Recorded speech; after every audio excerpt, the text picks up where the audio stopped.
Welcome to GCCars, and my name is Eric, and today we're going to take a highway POV test drive in this 2022 Nissan Pathfinder Platinum. In this highway POV test drive, we're first of all going to do a handling test, and then we're going to test the adaptive cruise control as well as the steering assist. But before we get to that, I just want to quickly mention I have a full-on review about this 2022 Pathfinder just in the top right-hand corner, where we talk about the interior, the exterior, see how it drives, and basically give it a verdict of if you should spend your money on this or go with the competition. But let's get to the handling test. We're just going to put it into sport for that without a dial here. Now in sport, we shall drive it.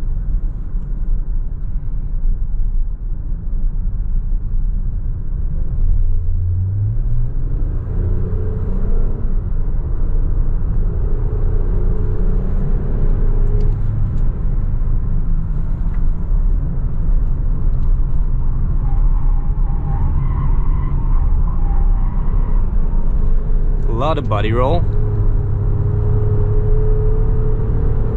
but a very linear progression towards the limit, really. Over understeer comes in. You don't really feel much through the steering, but you just hear it first of all, right? You hear the tires starting to get overloaded, and then your car steers it less and less, but you can pretty easily balance it on the limit. Just like I said, a lot of body roll, but there's pros to that too, which we talk over in the full review.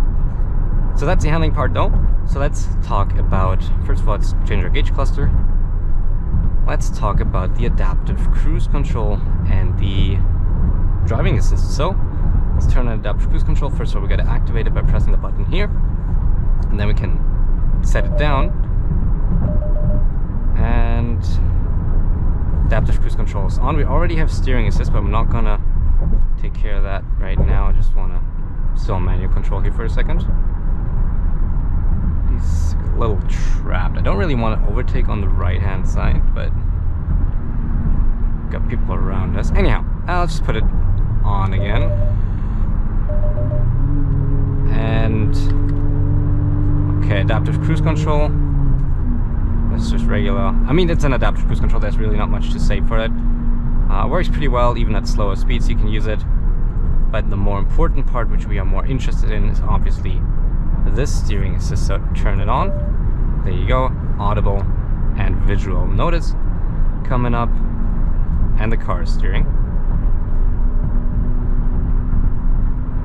But it's generally not a bad system, but look at this, it is going too far to the left. I'm still here, no worries. Now kind of disabled there for a second. It's always going a little too far to the left for my liking. Once again, see, it just kind of keeps, it's not always perfectly centered. It's more like it bounces off the side, and even in this corner it's still a little far to the left. And if you have a car to your left, it is not, I don't know, I don't like it as much. It is still a nice system to have at slower speeds if you like in stop and go traffic, or like almost stop and go traffic, maybe like 30 miles an hour and under on the highway. It is really nice, but I never let the system, like Kia Hyundai systems, the Stronic, I can drive through this alone if we had a car next to us. Of course, these are not autonomous systems. You have to have your hands on the steering wheel, which I have my hands on the steering wheel, just angling them a little so you can see that I'm not giving any inputs. But I don't know, I'm not comfortable in this one with the car next to me, so I always take over. And if we take over, it's a little weird because at first there's a lot of resistance. For example, here, I don't like how far over it goes. And now I kind of have to fight it here. And then you saw that?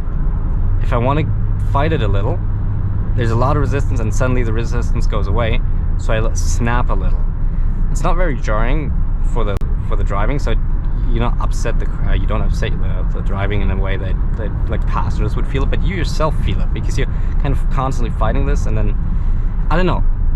For a system that is supposed to be an assist, I would have liked if it would be a little more accommodating for corrections, say that, or a little more welcome for corrections, because this system as is doesn't really like corrections, or it's at least not, it feels like a bit of a fight to correct it. Like you have to fight the system, while other similar driving assist, for example on the Kia, first of all they center you a little better. This one isn't quite there. It's still better than like just lane keep assist, don't get me wrong, I still use this on occasion.